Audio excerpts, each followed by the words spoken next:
አክብሮታዊ ሰላምታችን በያላችሁበት ይድረሳችሁ። ውድ የጸረ ዜና ቤተሰቦች እንደምን አላችሁ? ዛሬም እንደተለመደው ሰዓታችንን ጠብቀን ትኩስ የሆኑ የሀገር ውስጥና የባህር ማዶ ዜናዎችን ልንነግራችሁ ነው ተገኝተናል። ቪዲዮአችንን ላይክ፣ ሰብስክራይብ በማድረግ እስከ ፕሮግራማችን ፍጻሜ ድረስ አብራችሁን ትቆዩ ዘንድ በአክብሮት ጋበዝናችሁ። የብልጽግና ፓርቲ ለሰባተኛው አጠቃላይ ምርጫ የሚጠቀምበትን የስንዴ ነዶ ምልክት እና የቀጣይ የልማት እቅዱን በኦሮሚያ ክልል በሚገኙ የተለያዩ ዞኖች ለደጋፊዎችና ለአባላቱ ይፋ አደረገ። ፓርቲው በባሌ፣ በምስራቅ ቦረና፣ በኢሉባቡርና በምዕራብ ወለጋ ዞኖች ባካሄዳቸው መድረኮች ባለፉት ዓመታት የተመዘገቡ ውጤቶችንና ቀጣይ ራዕዩን ገልጿል። በመድረኮቹ ላይ የተገኙ የፓርቲው አመራሮች እንደገለጹት የስንዴ ነዶ የምርጫ ምልክት ሆኖ የተመረጠው ፓርቲው በግብርናው ዘርፍ ያስመዘገበውን ስኬትና ሀገሪቱን በምግብ ራስን ለመቻል እያደረገች ያለውን ጥረት ለመወከል ነው ብሏል።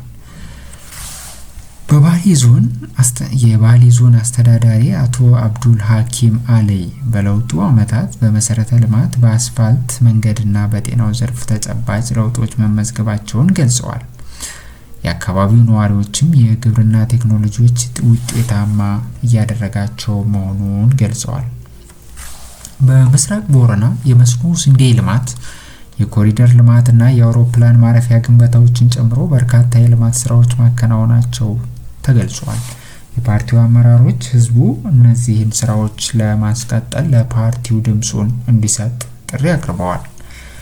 በኢሉባቡርና ምስራቅ ወለጋ በተካሄዱ መድረኮች ፓርቲው ሀገሪቱን ወደ ተሻለ ብርሃን ለማሸጋገር የጀመረውን ጉዞ አጠናክሮ እንደሚቀጥልና ኢትዮጵያን የአፍሪካ የብልጽግና ተምሳሌት ለማድረግ እንደሚሰራ ተመልክቷል። በመድረኮቹ ላይ የተገኙ ነዋሪዎችና ደጋፊዎች ምርጫው ሰላማዊና ፍትሃዊ እንዲሆን የበኩላቸውን እንደሚወጡ የገለጹ ሲሆን ፓርቲው የጀመረውን ሀገራዊ የልማት ስራዎች ተጠናክረው እንዲቀጥሉ ፍላጎታቸውን ገልጸዋል።